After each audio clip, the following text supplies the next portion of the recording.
the macabre history of the Camden family, the dynasty that produced heirs who never grew old. In the oldest wing of the Camden estate, past a corridor of locked doors and velvet-lined silence, there is a room no guest ever stumbles into by accident. The hinges don't creak, the wood doesn't groan, but the air shifts when you enter, as though the house itself is holding its breath. Floor-to-ceiling portraits line the walls, spaced evenly like headstones. There are no names on the plaques, only years. Each one spaced a generation apart, each child painted in eerie detail. The first is dated 1762. A boy with jet-black hair and unnervingly direct eyes stands with a wooden horse, mouth parted slightly like he's about to speak. His skin is pale, too pale, and there's something about his posture, too stiff, too aware. The next portrait, 1790, features a girl in lace gloves. Her hands are clasped, her chin tilted politely, but her eyes glisten as though tears were painted into the canvas and then gently wiped away. Every child is under 10. Every child is surrounded by symbols, a rose wilting in a silver bowl, a cracked mirror, a moth pinned to a velvet cushion. The final portrait, marked 1991, shows a blonde-haired boy with dimples. He's smiling faintly, holding a book with no title, fingers bent in an unnatural curve. His shoes are scuffed. His eyes are blue but dull, like the color was painted with ash. The Camdens never spoke of the portrait room publicly, though it was maintained meticulously. Dust never settled on the frames. The candles were always replaced before burning down. Staff who cleaned it were rotated monthly and signed handwritten agreements, not contracts, but pledges of silence sealed with wax. Over time, rumors grew. Some said the paintings were forged, others believed they were staged reenactments from family tragedies. But those who lived near the estate whispered something else. That the children in the portraits weren't representations, they were records. That each one was a real Camden child, and that none of them had ever turned 11. The estate's oldest records confirm the births of these children. But their deaths vanished into archival gaps, mislabeled causes, and buried town records. No cemeteries bear their names, no obituaries, just a trail of medical reports marked deferred, inconclusive, or destroyed in fire. Yet the portraits remain untouched. Generations preserved not in memory but in visual captivity. No aging, no growth, just stillness. It wasn't just eerie. It was intentional. The brushwork was too careful, the posture too repeated, every child in a nearly identical stance. Shoulders squared, head tilted, palms facing forward like school photographs turned into funerary icons. But the closer one looked, the more distortions revealed themselves. One child's wrist showed faint bruising under the paint. Another had a smile too wide, revealing too many teeth. The boy from 1844 had a nosebleed barely concealed under a stroke of shadow. A girl in 1877 seemed to clutch a bundle of hair in one hand, camouflaged in lace. At a distance they appeared angelic. Up close they were trapped, not just physically, but emotionally. Their eyes didn't look painted, they looked preserved. A few historians tried to investigate, one in 1968, another in 1985. Both quietly withdrew their inquiries after receiving personal visits from Camden legal representatives. One of the historians, days before his death, published a single-page essay under a pseudonym in a forgotten journal. He wrote that the portraits carried residue, that standing before them left a sensation behind his ribs like a sound you can't hear but still feel. He noted that several portraits seemed painted over previous works, as if a child's likeness had been replaced with another's. X-ray scans later confirmed it. Underneath the 1833 portrait was a face that didn't match the name in the family registry. The bone structure was different. The eyes are darker, the jaw slightly opened as though mid-scream. Someone had replaced one child with another. But why? And more disturbingly, how often? There was a theory buried in Camden family letters, one barely mentioned, always hinted at. A belief in ancestral purity, but not the kind obsessed with bloodlines. This was about emotional lineage. The Camdens spoke often of timeless character, untouched essence, and the preservation of childhood obedience. It wasn't a metaphor. It was doctrine. They believed children were at their most divine before they developed self-will. Before questions, before disobedience, before identity, and so they painted them, captured them, replaced them over and over again, not just to remember, but to reset. Behind the locked doors of the Camden estate, time didn't move forward, it looped. Every generation produced an heir who didn't reach adolescence, not because of illness, not because of an accident, but because the family never allowed it. Once a child showed signs of defiance, of independence, of change, they were no longer seen as Camden. They were seen as corrupted. And what the family could not purify, they were erased, only to begin again with another. No evidence remains of the tools they used. No physical remains have ever been confirmed. Only the paintings, only the silence, and the unsettling reality that from 1762 to 1991 the Camdens had always produced children. But somehow, never a single adult. In the year 1754, Thomas Camden stood at the center of a growing empire, his hands soaked not in dirt or sweat but in control, clean, precise, and ice-cold. A man revered by colonial governors and feared by the workers who toiled in his sugar mills, he carved his dominion across Virginia's soil like a signature etched into bone. He spoke softly, with the cadence of a preacher and the gaze of someone who didn't blink unless it served a purpose. His estate, built with imported stone and crowned with chimneys that never stopped breathing, became a symbol of wealth and virtue. But beneath its surface, behind a sealed corridor built without a blueprint, he created a chamber that no one entered twice, not because of superstition, but because of outcome. Thomas called it the Red Room, though no one knew why. He never explained, and no one who was sent there ever returned to describe it.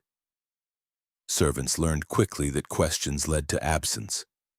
Neighbors whispered of sounds at night, low groans like breath being pulled through glass. But no one had proof. Just fear and a growing certainty that Thomas Camden was not simply powerful. He was untouchable. What few understood was that Thomas did not merely punish those who disobeyed. He transformed them. He believed in the cleansing of weakness through ritual, a twisted belief passed down from a Scottish ancestor who once dissected prisoners to measure the soul's exit point. Thomas took this madness and refined it. He recorded observations in private ledgers bound in human leather, each one carefully coded in numerical sequences that aligned with bloodletting phases and lunar cycles. He called his methods disciplinary unmaking.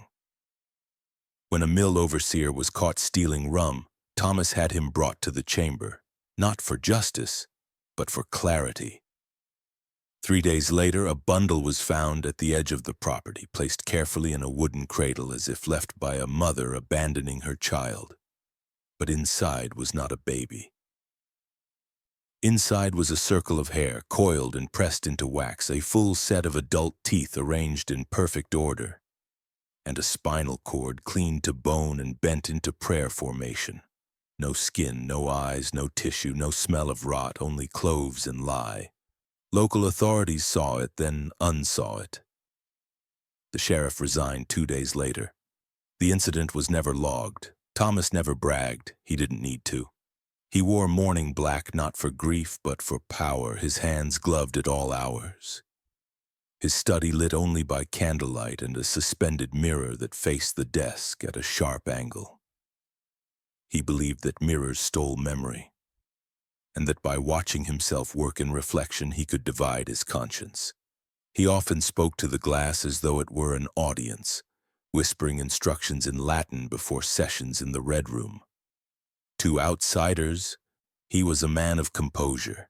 He funded churches, hosted orphan banquets, even offered education for gifted boys. But those boys were selected through interviews that involved questions no child should be able to answer. The ones who answered correctly were never seen again. He claimed they had been sent abroad for schooling, but no letters came.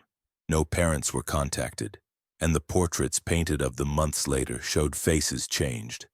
Wider eyes, thinner cheeks, expressions dulled into frozen gratitude. What Thomas wanted was obedience, but not the kind earned through kindness or fear. He sought to extract it like a surgeon removing a diseased organ. He believed defiance had a shape, a location inside the body, and that with the right sequence of cuts, it could be removed without killing the host. The Red Room was his lab, and those who vanished inside it were not victims in his mind. They were corrections. His dynasty was not just built on sugar and politics, it was forged in silence and bone. And every foundation stone of the Camden estate was laid by hands that once trembled, until he made sure they never would again. Edwin Camden never raised his voice. He didn't need to. His presence alone carried the weight of judgment, a kind of quiet finality that made others instinctively lower their eyes. Where Thomas Camden ruled with structure and shadow, his son ruled with ritual and conviction. During the Civil War, while plantations burned and cities wept, Edwin built sanctuaries, his word for rooms with iron floors and salt-stained walls where screams could not echo. He wore white gloves at all hours, not to appear clean but to avoid contamination. He believed evil passed through skin. To him, sin wasn't an act. It was an infection of the soul, a rot that had to be drawn out before it hardened into defiance. His tools were not whips or chains. They were precise handmade instruments he called refiners, delicate things carved from birchwood and surgical steel, each designed to correct a specific moral flaw. They were kept in a velvet-lined case, numbered and arranged like a surgeon's pride. Edwin didn't punish to hurt. He was punished to purify. He recorded every refinement in a series of personal notebooks, each leather-bound, numbered in Roman numerals and coded in a hybrid of Latin and Southern shorthand. Only fragments remain today, but what they describe is unlike anything seen before or since. One entry, under the title Lung Baptism, details a process where the disobedient were restrained in seated posture and forced to inhale warm, perfumed water mixed with crushed camphor and rose ash. He believed that the scent carried memory, and that by flooding the lungs he could dissolve impure thought. Most victims lost consciousness. Some never regained it. Another method, tongue threading, was reserved for liars and children who spoke out of turn. A silver wire treated with vinegar and salt was threaded through the base of the tongue and tied behind the jaw, locking the muscle in place. They were left that way for 3 days, during which they were only fed broth through the nose. Edwin claimed this produced clarity. Survivors rarely spoke again. But the most disturbing practice came from his obsession with mirrors. He believed reflections weakened the soul, that children who looked at themselves too often became vain, then deceitful. He designed a regimen called mirror starvation. Victims were placed in a small chamber lit only by a candle and a single mirror, but they were forbidden to look at it directly. Each time they glanced at their reflection, a bell rang from outside the door, and a minute was added to their isolation.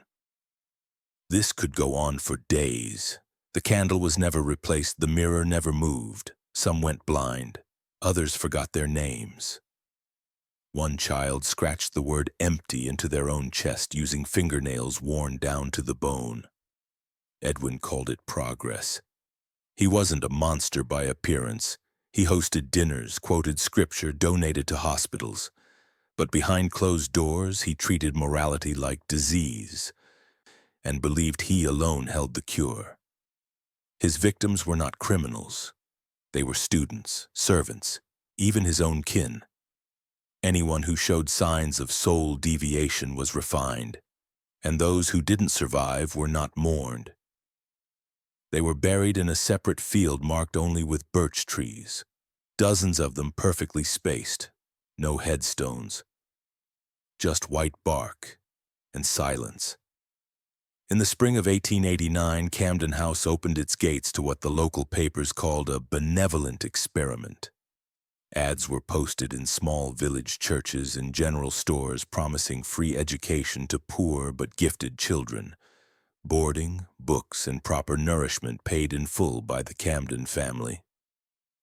Dozens of families applied. Some walked barefoot for miles just to submit names. 24 children were accepted, ages 5 through 10.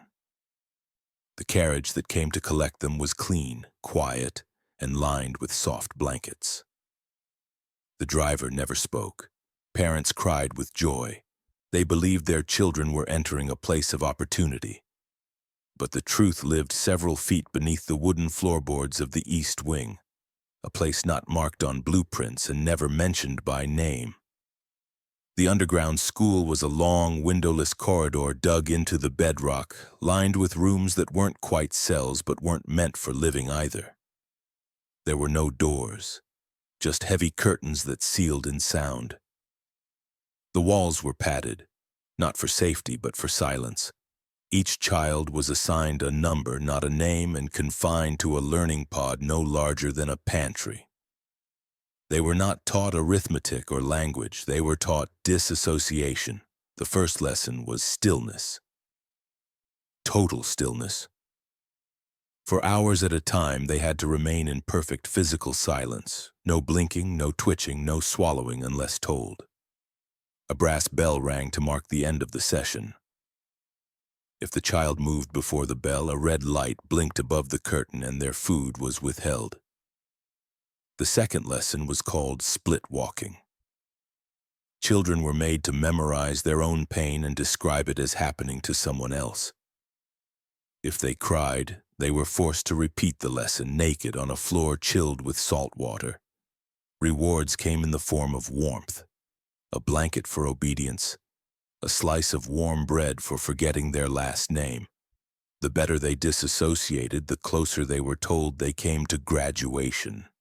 No teacher was ever seen. Lessons came through a pulley system, thin ropes that delivered written commands, ration trays, and small instruments meant for self-correction. The children learned not to ask who was on the other end. When they wrote questions on the reply sheets, the pulleys stopped moving. For hours, sometimes days. There was one child, subject 19, who stopped speaking entirely after 4 weeks. When the pulleys returned, they delivered a small mirror. On the glass, etched in what appeared to be acid, were the words, "The body is not you. It is your burden."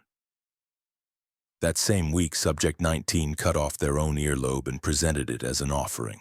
The pulley did not move for 3 days. On the 4th, a medal was lowered. It read, "Ready." Of the 24 children who entered the Camden school, only 6 were ever seen in public again. Those 6 were returned home, pale, expressionless, and mute. They answered no questions. Their spines curved unnaturally. One died in their sleep 3 days later. Another walked into a frozen lake midwinter and never resurfaced. The remaining 4 were institutionalized before reaching adulthood. Their drawings, later recovered from a locked asylum cabinet, showed pulleys connected to a single eye, a tunnel made of teeth, and children without skin dancing in a circle. The Camden family never addressed what happened beneath their estate. No investigations were ever launched. The program was quietly shut down, its records sealed under the guise of educational research. But those who worked on the estate, groundskeepers, maids, cooks, they whispered of the floor in the East Wing, of how it never stopped humming, of how late at night they could hear the low rattle of pulleys turning in the dark. long after the children were gone. In the winter of 1902, the Camden family announced the tragic death of young Henry Camden, aged 9, from an unexpected fever. A small obituary was printed, a modest coffin was displayed at a closed casket wake, and the town offered its sympathies to Edwin Camden, now an aging patriarch bound to a wheelchair. But the truth was far from what the public believed. Henry had not died. At least, not in the way death is usually understood. He had been duplicated. The process, if it could be called that, began months before the public ever heard the word fever. Edwin, obsessed with preserving the Camden line, had grown fearful of what he called original corruption. The belief that some children, even when raised in order and silence, still developed unpredictably. So he designed a test, not knowledge, but of control. The duplication required isolation. 2 Henrys were separated, one kept in the manor, surrounded by familiar faces praised for his poise and habits. The other was taken beneath the estate, where mirrors did not exist, and voices came from speaking tubes disguised as ceiling vents. This second child, the reflection, was stripped not of clothing but of meaning. For weeks he was denied his own name. He was called Boy A, and later Shape. Light was restricted to a single sliver cast from a broken shutter, enough to suggest day and night but never enough to locate time. Meals were unseasoned and always the same. Physical activity was limited by restraints tied to the floor. Soft leather to avoid bruising, but firm enough to numb. Each morning a new voice greeted him through the vent. Sometimes it was gentle, sometimes cold, but always instructive. He was taught to speak in reverse, then in numbers, then in silence. The goal was to dissolve the self so completely that what remained was a vessel, a copy stripped of origin. Upstairs, the original Henry, if such a title held meaning anymore, was groomed into public appearances. He recited verses, posed for portraits, and memorized family doctrine. But he changed too. He began speaking more slowly, blinking less, answering only when addressed twice. Servants noticed but never spoke of it. Edwin watched both Henrys through a series of spy holes and periscopic mirrors installed between the floors. He recorded their behavior in detailed ledgers marked with symbols, a downward spiral for resistance, a cross for silence, a triangle for mirror readiness. After 3 months, Edwin made his decision. One boy would continue as Camden heir. The other would be released. Released meaning forgotten, erased, left below without further instruction. The boy in the cellar was told he had passed, that he was the one chosen. He was led to a bright room with a basin and brush, told to clean himself, told to smile, told to wait. Then I left, for days. The water turned cold, the food stopped, the light eventually went out. Above, a new Henry walked the halls. He wore his hair shorter. He answered without hesitation, and he never mentioned the fever again. Years later, a hidden drawer was found inside Edwin Camden's desk. Inside was a locket containing 2 identical photographs of Henry, one marked first light, the other second shadow. No dates, no names, just a note that read, "The purest version survives. The echo returns to silence." The boy who was replaced may never have truly vanished. But no one ever opened that cellar again. After Henry Camden's quiet and sudden death in 1924, his cause of death listed vaguely as cardiac fatigue. The estate passed to his widow, Margaret Camden. She was seen by the public as a woman of grace and poise, known for her Sunday charities, handwritten thank-you letters, and the scent of violets that followed her wherever she went. But within the walls of the manor, something changed. The staff noticed it first, the way she repurposed the East Wing nursery, the way she paced the portrait hallway after midnight, whispering phrases to herself as if repeating a prayer, or perhaps a command. Margaret had never been involved in the family's darker rituals, or so it was believed. But after Henry's death, she began reading from his journals, obsessing over pages labeled continuity and essence theory.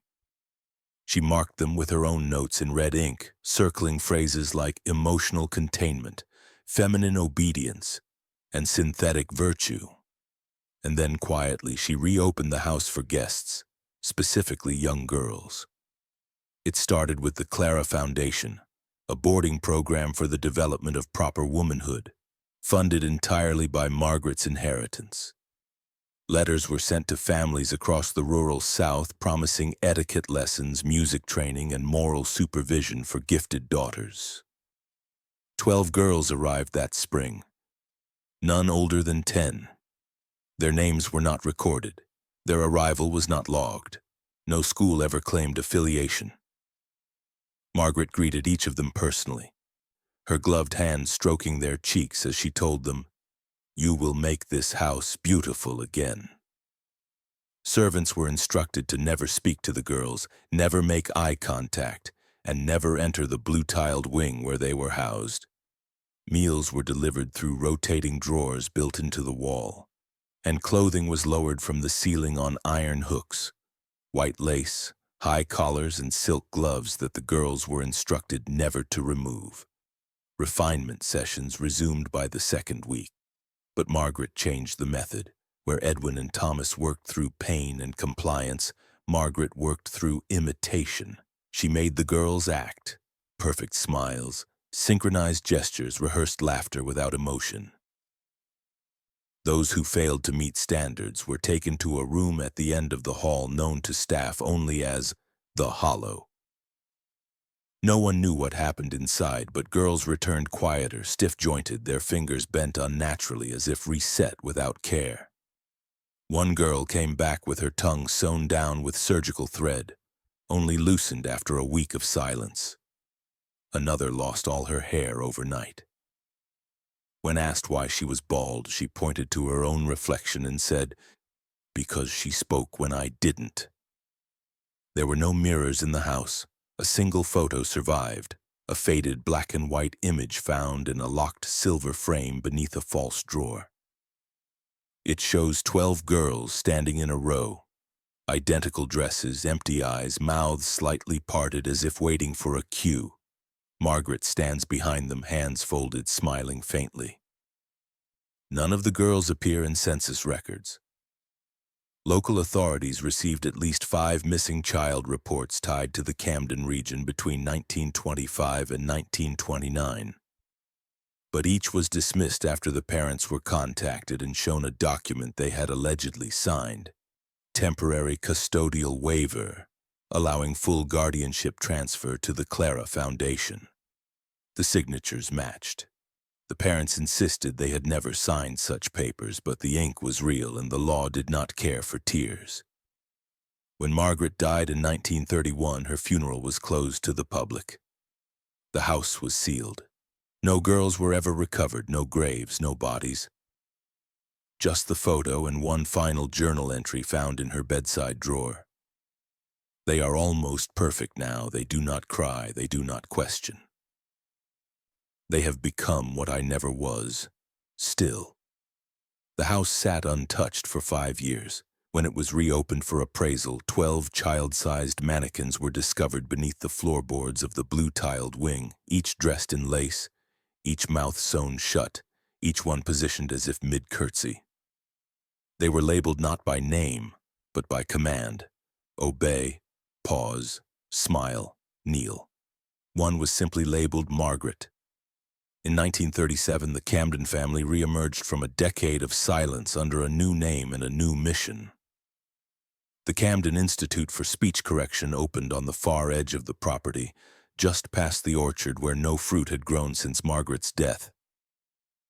To the public, it was a place of healing, a private center for children struggling with stuttering, selective mutism, or what polite society then called nervous talk. Ads appeared in parenting journals and medical bulletins describing the program as revolutionary, rooted in rhythmic correction and sensory calibration. Parents from all over the eastern seaboard sent their children. Some paid handsomely, others were promised scholarships. Few ever asked what those scholarships truly cost. The facility itself looked sterile and serene. White walls, polished floors, nurses in pressed uniforms. But underneath the surface, in a locked wing known only to staff as Sub-Level B, was a chamber known to children as the bell room. The bell room had no windows, no clocks, no sense of time. Just padded walls stitched with wire and a low ceiling painted with concentric circles meant to distort perception. At its center stood a single wooden chair bolted to the floor, facing a mirror that was never turned off. Behind the mirror was a viewing corridor, soundproofed, lined with notebooks, dials, and speakers. The program director at the time, Dr. Nathaniel Camden, grandson of Edwin, believed that speech was not merely a tool but a weapon, and that in the wrong hands it bred lies, defiance, and fractured obedience. He called his theory resonance disruption, his solution punishment not for what was said but for the act of saying it at all. Children were taken into the bell room one by one. The chair had leather straps for the arms and ankles and a chin brace to hold the jaw in place. Above their heads hung a set of delicate bronze forks suspended from fine wires, each one tuned to a slightly different frequency. When a child made a sound, any sound, even breathing too hard, the fork would vibrate and strike the nearest tooth. Not break it. Just enough to send a pulse of pain into the nerve. The more sound, the more pain. Over time, some children learned to hold their breath for minutes at a time. Others passed out trying. When teeth fell out, they were replaced with replicas. Porcelain caps etched with quiet symbols. Hush marks, stitched mouths, and in 2 cases, musical notes carved upside down. But it wasn't just physical, it was behavioral. Each child was taught to associate language with guilt. If they uttered a word out of turn, they were isolated. If they mumbled in their sleep, they were awakened by blasts of static and flashing lights. One boy, age 7, began blinking in patterns to communicate. Another chewed off part of his own tongue to ensure he wouldn't slip. Dr. Camden praised both cases as breakthroughs. He believed the true cure was submission, not fluency. Staff members who questioned the methods were dismissed without ceremony. One nurse, before disappearing entirely, carved a message into the underside of her desk. It read, "Their mouths close, but their eyes scream." The Institute published falsified success rates. Dozens of children were listed as fully rehabilitated and returned to their families, only for those same families to report that their children came back changed. Mute, yes, but also vacant. Unrecognizing, robotic in movement and speech. One girl returned after 6 months, never blinked again. Another refused to enter any room with a mirror. The state investigated once, but after a brief inspection, the case was closed. Funding increased the following year, and the bell room remained.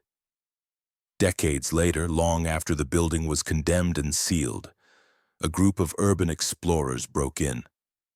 Deep beneath the ruins, they found a small slab of stone leaning against the wall of the observation corridor. Carved with what appeared to be a nail or bone fragment were 7 words. "Don't tell the truth. It screams inside you." From the outside, the Camden legacy seemed untouched by time. Across 4 decades of family photographs, from 1950 to 1990, the same child appears over and over again. Blonde hair parted neatly, pale skin without blemish, a thin mouth locked in a soft, practiced smile. Neighbors noticed it quietly at first.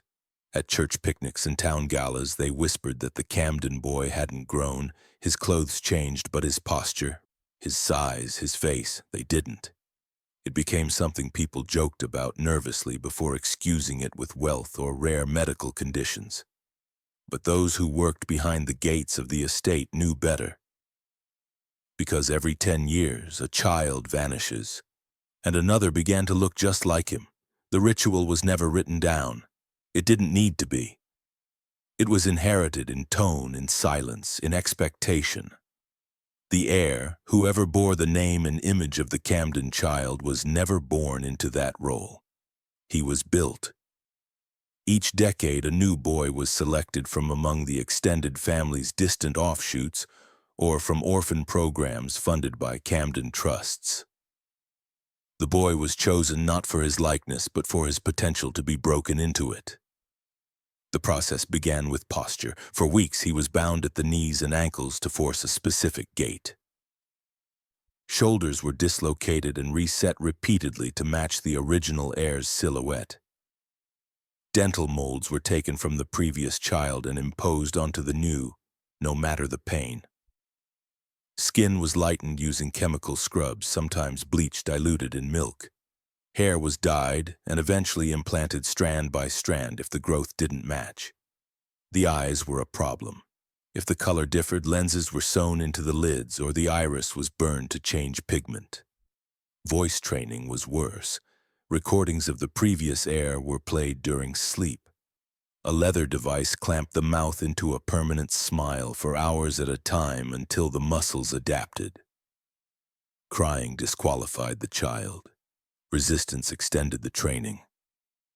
One boy made it 4 months before his spirit fractured. He tried to write his original name on a wall. By morning, he was gone. The family never acknowledged what they were doing. They simply continued to photograph the heir. Birthday parties, Christmas mornings, press clippings. Always the same face, always the same boy. But no child's soul survives when it is overwritten that many times. And no face stays human when it's no longer allowed to age. In the spring of 1972, the Camden estate unveiled what it called a gift to the county. A glass-paneled botanical conservatory built atop the property's oldest hill. Locals called it the Garden of Youth.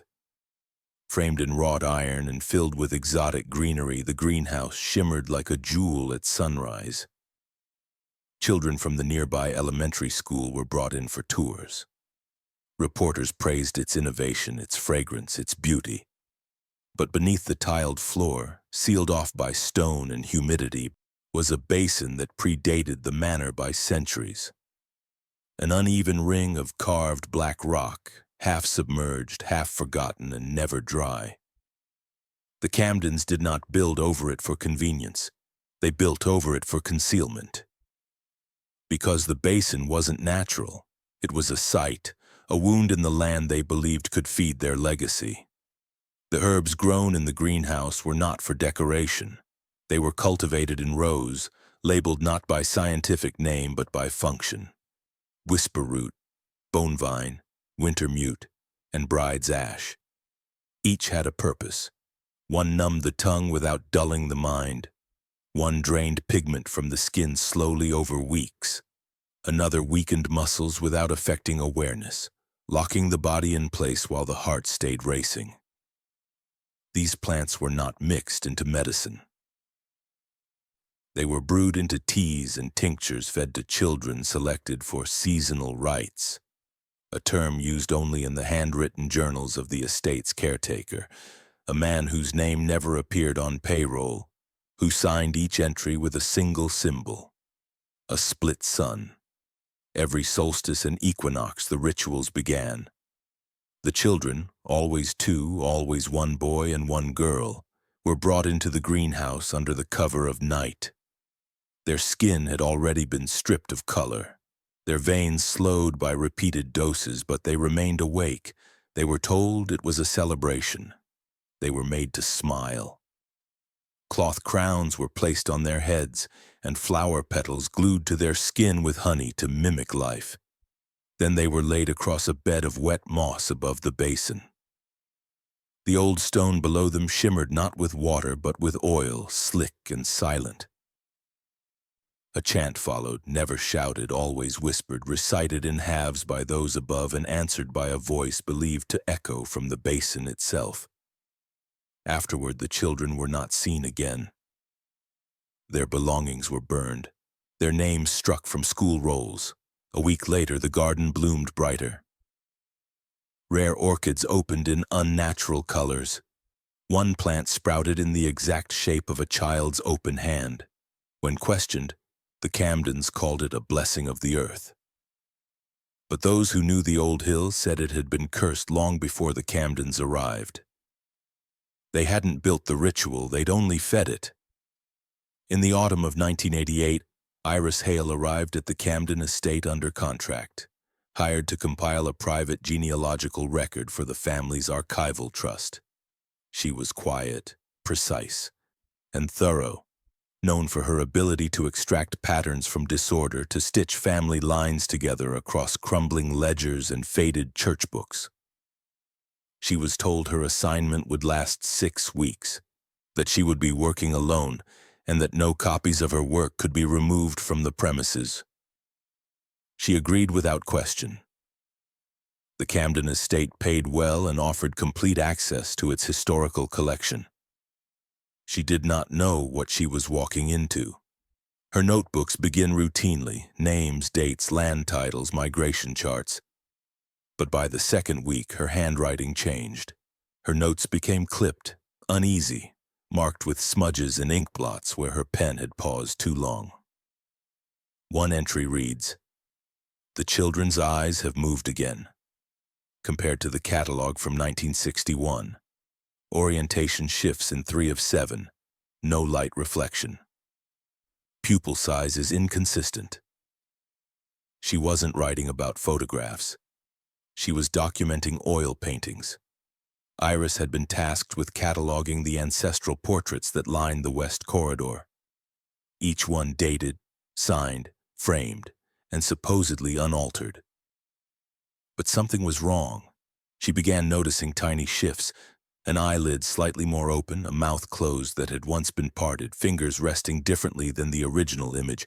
She cross-referenced archived photos taken during a restoration in the 1940s and found discrepancies too deliberate to be accidents. In one, a child's hairline receded by an inch. In another, the direction of gaze had changed entirely. At first, she thought it might have been an undocumented restoration. But the paint layers, she noted, were untouched. No signs of recent brushwork, no chemical residue, just silent, aging canvas. Slowly rearranging itself, her notes then turned to the attic. She had not been granted access to it, but in her 5th week she wrote a single sentence.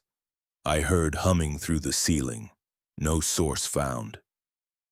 2 days later, she describes entering the attic without permission. The door was unlocked.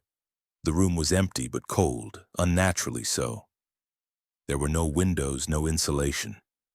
Just a row of paintings leaning against the wall, unsigned, unframed, and different from the others. She called them pre-portraits. Not preparatory sketches, but failed attempts. The faces were blurred, smeared as if the canvas had rejected their form. Limbs too long, eyes without irises, mouths open in unnatural shapes. One canvas had been torn and stitched back together with hair. Another showed what looked like the same child painted 3 times, each version more distorted than the last. Iris described a presence in the attic, not a person, attention. Something watching, but only when her back was turned. Her final journal entry is dated October 29th. It reads, "They aren't painted, they're held. They look out because they're tired of looking in." That night, Iris vanished. Her rental car remained parked at the base of the estate's long gravel drive. Her belongings were left untouched in the guest suite. The notebooks were found neatly stacked on the dining room table except for the last one, which was missing. A week later, the Camdens claimed she'd returned home early for a family emergency. Her name was never mentioned again. But in the attic, a new painting appeared. No frame, no plaque. A woman seated in a high-backed chair, her face turned away from the viewer.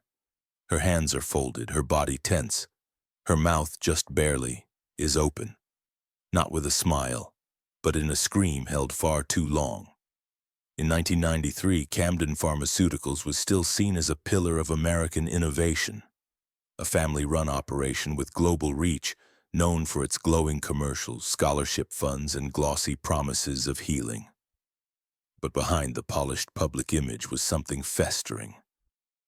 That year, a report broke from a journalist embedded in rural Guatemala, alleging that the Camden Foundation had been running secret pediatric trials, untested compounds, forced dosing, and no parental consent. The victims were all children, some as young as 4. The medical terms used in the report were clinical, sterile, evasive. But the effects were not. Swollen limbs, memory loss, hair turned brittle and white, organ failure disguised as natural deterioration. The company denied everything, called the allegations politically motivated. But the protests that followed couldn't be silenced. Demonstrations erupted across U.S. cities. Shareholders resigned. International partners withdrew. And then came the leak, one that changed everything. An anonymous insider released architectural blueprints of the Camden estate, not the public-facing manor or the known historical sections. These were something else. Maps of corridors buried deep beneath the structure, floors that had no stair access, rooms labeled only with symbols, circles, crosses, and long horizontal lines resembling operating tables. The public demanded an investigation. What they found beneath the Camden estate was not a metaphor. It was history preserved in horror. Forensic teams entered the underground levels on a gray morning in March. The rooms were intact, dustless, waiting. The first chamber contained restraint chairs, small ones, child-sized, bolted to the floor. Each had head braces and trays for tools. Some tools were still there. Needles with curved tips, jaw clamps, voice guides etched with phonetic instructions. In the second room, bones were arranged into formations too deliberate to be accidental. Rib cages laid out like open books, femurs stacked like pencils. One display labeled Instructional Framework included a spine wired to a music box that played when the vertebrae were turned. A third chamber held nothing but clothing, hundreds of items, each neatly folded, each tagged. Names handwritten in fading ink, followed by numbers and timestamps. Some tags had no names, just the word refined. The Camdens disappeared before indictments could be served. Bank accounts were drained, properties liquidated. The family name was scrubbed from company assets. But the evidence could not be undone. The estate was sealed. But the public had seen, and for the first time the world understood that what the Camdens called refinement was never about medicine. It was about control. Control carried out so long, so deeply that it had built an empire on the backs of children no one remembered, except the bones, the tags, and the silence they left behind. The discovery came during the second week of the forensic sweep, after the bones, after the tagged clothing, after the chemical stains on the stone basin walls. In a locked utility chamber beneath the Camden Manor's east wing, behind a false shelving unit bolted with rusted nails, investigators found a wall lined with cabinets. Inside, stacked with obsessive order, were over 200 VHS tapes. No labels, just dates, handwritten in black marker. The earliest marked Jan 1964, the latest OCT 1992. The air in the room was colder than the rest of the basement, not by accident.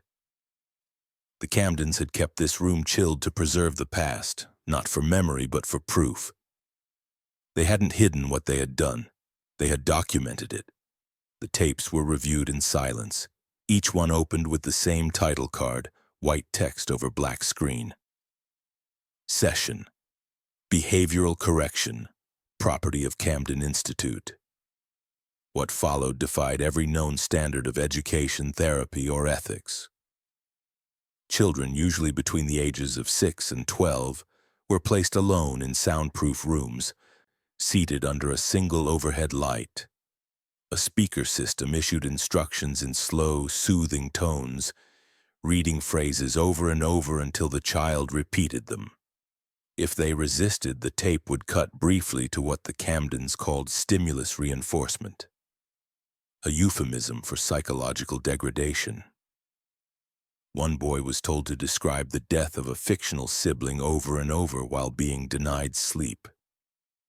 Another was made to hold his breath until he passed out, awakened only to be asked, "Do you still belong to yourself?" The voice on the tapes never shouted.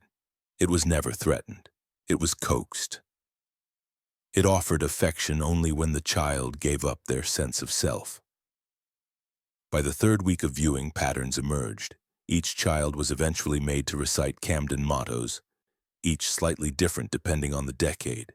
Phrases like, "I do not change unless permitted," or "Pain is the sound leaving me," or "I trust what is given. I forget what was mine." Their eyes grew hollow. Smiles became mechanical. Some stopped blinking. Others developed speech tics that mirrored recordings from earlier tapes, echoes of previous victims passed down like inheritance.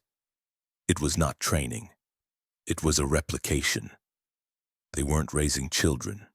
They were manufacturing silence. But it was the final tape that investigators couldn't forget. It had no date, just the word "ear" carved into the plastic casing. The footage began with a boy around 8 years old, seated upright, wearing a pale gray uniform with a Camden crest stitched over the heart. His hands were folded. His face was bruised but blank. For several minutes, he says nothing. Then slowly he begins to speak. Not to anyone, not in response, as if he had been instructed to recite this over and over, even without prompting. "I am heir. I am heir. I am heir." He says it with different inflections, questioning, calm, terrified, flat. His voice cracks, then steadies. At one point, he begins to cry, but the words don't stop. His tears flow down an expressionless face. The final minute of the tape is silent. He stops moving, eyes fixed just left of the camera lens. His mouth remains open. The words are no longer spoken, but etched there permanently. There was no record of who the boy was, no name on file, no match in any school or hospital. But his face looked familiar. Too familiar. Because one by one, investigators began noticing the resemblance, not just to each other's memory of the tape, but to the portraits in the Camden hallway, to the newspaper clippings, to the Christmas cards. A child who never changed, a child who always returned, not one boy, not one heir, but the same mask placed again and again onto whoever could be made to wear it. In the summer of 2011, the Camden estate, once a monument to privilege and prestige, was reduced to dust. After nearly 2 decades of abandonment, court battles, and failed preservation efforts, the land was sold quietly to a development firm planning to build luxury condos. Locals watched the demolition from behind fences, unsure whether to celebrate or mourn. There were no ceremonies, no family representatives, just the grind of machines and the slow crumbling of brick, as if the house itself had waited years to fall apart. But it wasn't the manner that people would remember. It was what lay beneath it. On the 4th day of excavation, just past where the east wing once stood, a crew hit stone, dense, uneven, not part of any recorded foundation. When they broke through, the ground gave slightly, like a held breath collapsing. Below was not bedrock, but silence. What they found wasn't marked on any blueprint. A chamber sealed with mortar and ash, lined in a way that made no architectural sense, circular with ribs carved into the walls like imitation bone. In its center sat an ossuary, dry and cold despite the heat. Hundreds of child-sized skulls were arranged in spiral patterns on shelves and ledges, every one of them facing outward as though watching the intruders. Some had teeth still intact. Others bore markings, scratches, etchings, signs of attempted names that had been cut off halfway. They were not buried. They were displayed. The patterns weren't random. Forensic analysts later confirmed that each spiral followed a precise mathematical sequence, one used in early surgical manuals to map internal pressure during bloodletting. The arrangement wasn't decorative, it was instructional. This was not a grave, it was a curriculum. The public outrage reignited, investigations resumed, records were reopened, victim lists grew. DNA testing connected some remains to missing persons reports as far back as 1910. But the majority had no match, no birth certificates, no photographs, just bone and dust. In response, a memorial was erected on the site. A plain stone ring with 12 openings, one for each cardinal and intercardinal direction, positioned exactly as the skulls once faced. In the center, an inscription reads, "To the children who never had a name."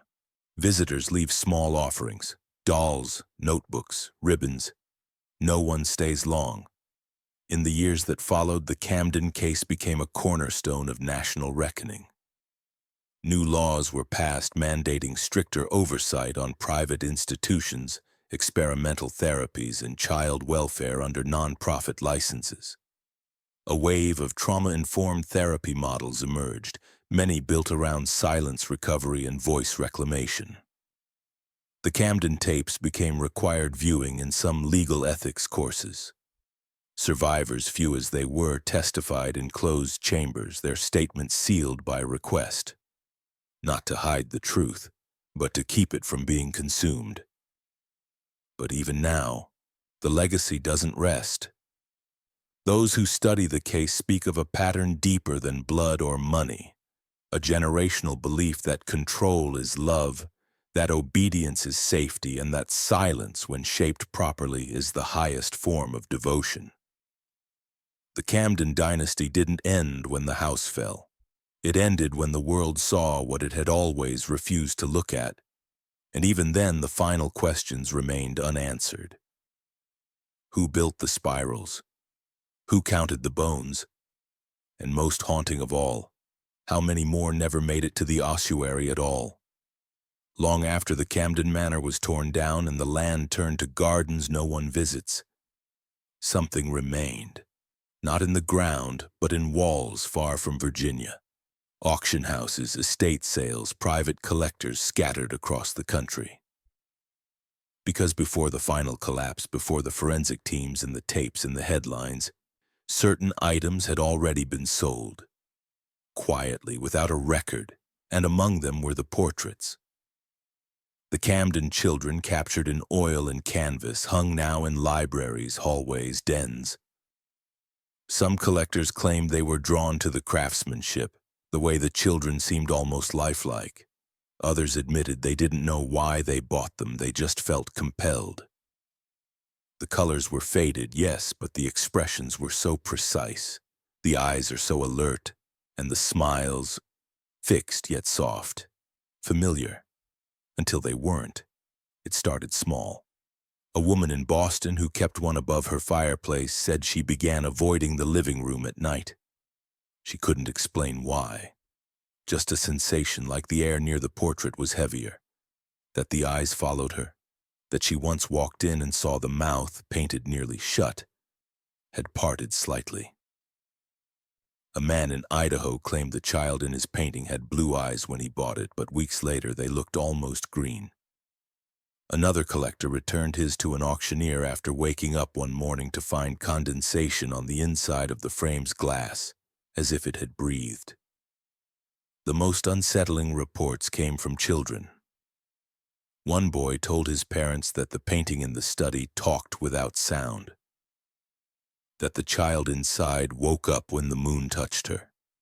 His parents laughed, until the boy began repeating phrases he'd never heard before. Camden mottos, some long buried in court records. Phrases like, "I do not change unless permitted," and "I only speak what I am taught to remember." They burned the painting, or tried to. But the canvas didn't catch. It blackened at the edges but refused to ash. It was eventually buried.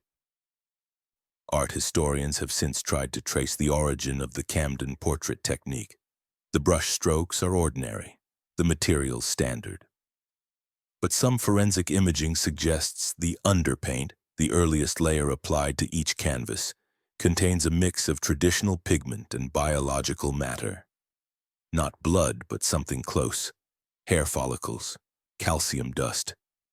Enough to suggest that the portraits were never meant to be representations. They were meant to hold.